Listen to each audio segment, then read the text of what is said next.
This is Erik. I'm going to walk down these stairs. We can talk a little bit about relapse, going backwards. The question is, what do you do? How do you help someone with relapse? My experience says, keep it simple. I can tell you what I'm not a fan of is starting all over again. Maybe that's useful, but I'm not sure why.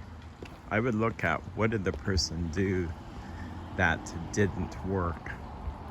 Well, here's the thing. If you got through all the steps in 2 weeks, your chances are much likely to stay sober.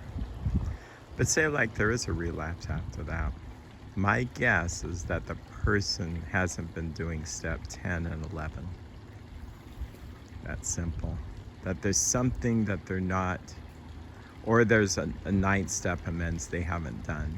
Because again, we would have taken them through the steps 1 through 8 or 9 in 2 or 3 weeks. And so they would have had a spiritual experience and they would have kept and connected to this power. So,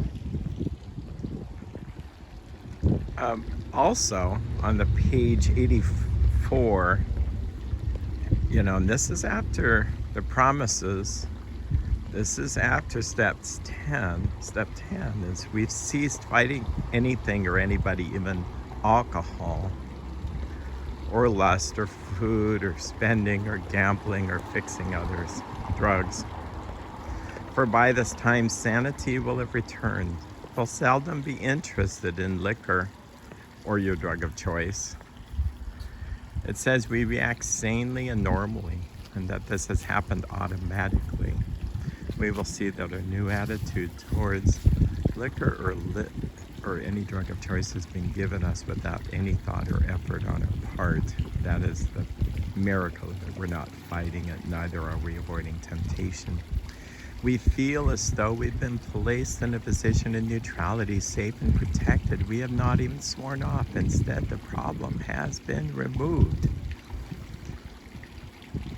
It says, are we cured? No. What we really have is a daily reprieve contingent upon the maintenance of our spiritual program.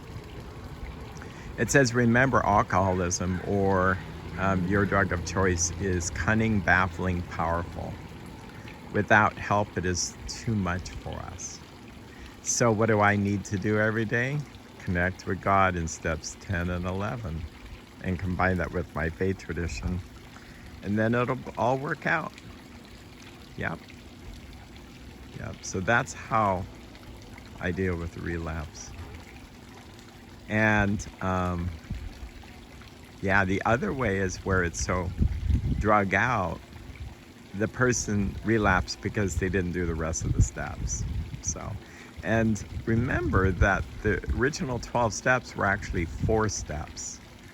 First one, total surrender. Then it was sharing.